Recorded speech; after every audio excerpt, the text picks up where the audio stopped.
तुम रो रहे हो? अनस अनस कुछ भी नहीं हुआ, सब ठीक है। वो सब झूठ है। देखो, मर्द रोते नहीं है। अनस। अल्लाह के सामने तो सब रोते हैं यार अहमद। अपने लिए नहीं रो रहा हूँ, अंसा के लिए रो रहा हूँ यार। उसके साथ ये नहीं होना चाहिए था। तुम फिक्र नहीं करो, हम मुजरिम का पता लगा लेंगे और अंसा की इज्जत और वकार उसको वापस दिलाकर छोड़ेंगे। उसकी इज्जत और वकार कहीं नहीं गया अहमद। वो अब भी उतनी बाइज्जत और बावकार लड़की है। अनस, मेरा मेरा दिमाग मुस्तकिल एक बात पे जाके अटक रहा है। ये जो कुछ भी हुआ है, मुझे लगता है सबका ताल्लुक ये जो पिछले दिनों वाकयात हुए इनसे है। कौन सी बात? तुम्हारे कजिन का एक्सीडेंट करना, उसके बाद जो कुछ हुआ है, किसके पास इतना टाइम है कि तुम दोनों को टारगेट करें? ये मुझे लगता है साजिश है तुम दोनों को बदनाम करने की।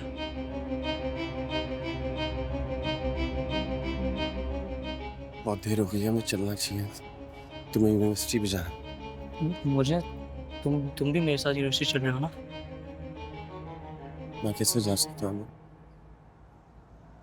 मैं कुछ दिन घर से नहीं निकलूँ। क्यों, तुम पागल हो? बस तुमने कुछ भी नहीं किया है, सब सही है। बस, मुझे नहीं लगता है मैं कभी भी यूनिवर्सिटी आ पाऊंगा। और मुझे नहीं लगता कि अंसा कभी यूनिवर्सिटी नहीं आएगी। वाई कैसे आ सकती है यार? तुम शर्त लगा लो, तुम देखना अंसा जब भी यूनिवर्सिटी आएगी। वो आ सकती है यार। बहादुर है लड़की वो। जब भाई ने घर से निकाल दिया था डट के खड़ी थी वो। आ सकती है। सब सही हो जाएगा। और देर हो रही है अब, तैयार होने का भी टाइम नहीं है। यूनिवर्सिटी चलते हैं साथ। यही तुम जैकेट ले लो, वो पहन लो। चल चल, आ जाओ बस।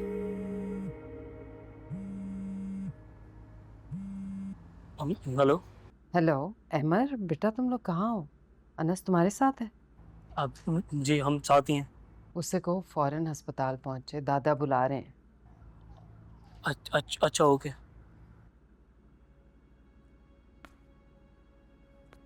आ रहे हैं। पप्पू का फोन था, हॉस्पिटल बुला रहे हैं।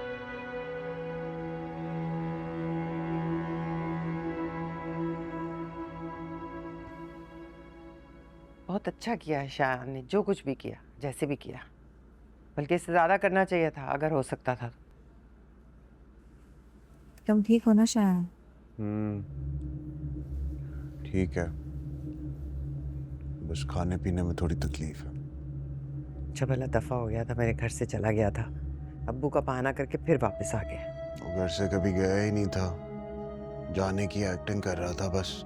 हाँ तो ख़त्म करे ना इस ड्रामे को, एंड करे इसका। क्या कहना चाह रही? बस अब वो इस घर में नहीं रह सकता। जो भी करना है आप करें, मैं उसे इस घर में बर्दाश्त नहीं करूंगी। एक मिनट, अब ये ना कह देना कि अब्बू के जीते जी मैं उसे घर से नहीं निकाल सकता। 16 साल हो गए हैं इसी बात को लेकर वो इसी घर में पड़ा है, बस अब और नहीं। मतलब कोई यतीम छोटा सा बच्चा नहीं है वो कि उसे भूत खा जाएंगे। अच्छा भला हट्टा कट्टा जवान है, कहीं भी रह सकता है। अब्बू की खामोशी देख के तो लग रहा है कि अब्बू से नहीं हो पाएगा। एक मिनट बेटा, अभी मैंने बात पूरी ख़त्म नहीं की। अब आपको अब्बू से ये कहना है कि हमारे घर भी जवान लड़की है और वो अनईजी फील करती है उसकी मौजूदगी की वजह से। राशिद ने भी तो यही कहा था ना कि उसकी जवान बेटी है इसलिए वो इसे घर में नहीं रख सकता। तो हमारी भी जवान बेटी है, हम क्यों रखें? उसकी आंखें निकाल के उसके हाथ में ना रख दूं मैं मेरी बहन को, वो देखेगा इन नजरों से।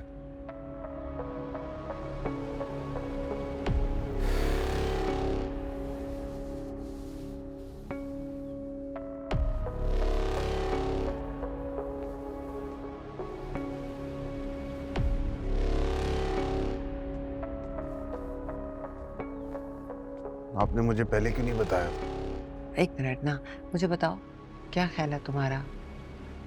तुम्हारे अब्बू पर असर होगा इस बात का या नहीं? कैसी बातें कर रही हैं? अगर ऐसी बात का भी असर नहीं होगा तो अल्लाह हाफिज। तीर सीधा निशाने पर बैठा है। अनस मुश्तबा अब इस घर में नहीं एंटर होगा। बल्कि आपको एक सच्ची बात बताऊं, आप ये काम बहुत पहले कर सकती थी, देर हो गई।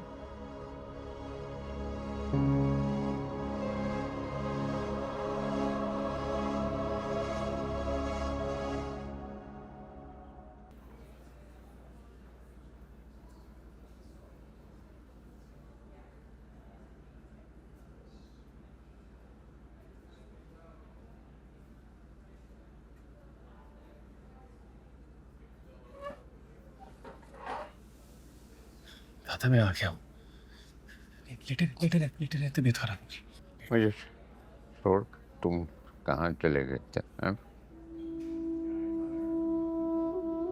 और क्या करता था?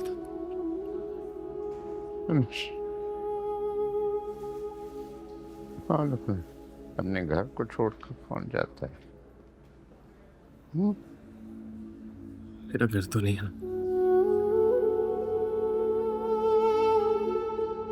क्या बात कर रहे? ताई ठीक कहती है दादा, बच्चा नहीं हूं मैं, बड़ा हूं, कहीं भी रह लूंगा। तो मैं तुम्हारे बगैर कैसे रहूंगा? ये भी तुमने सोचा?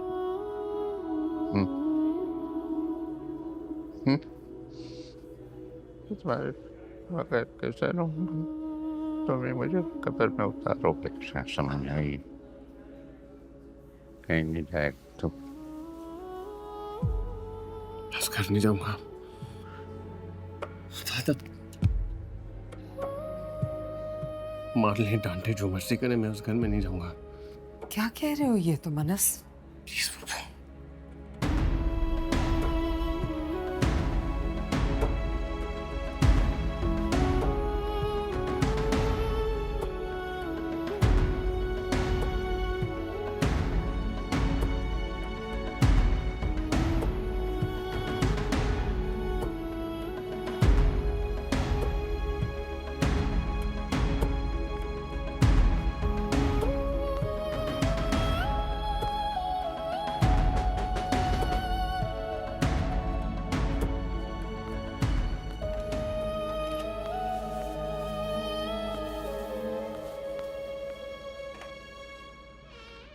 आपने बात की? मैंने सोचा हाथ के हाथ नाश्ता भी लेता चलूं। पता नहीं नाश्ते में क्या खाती हो तुम। धीरे धीरे हम सुलग जाएंगे, आके थाम लो, बस तुम ही देखा करो।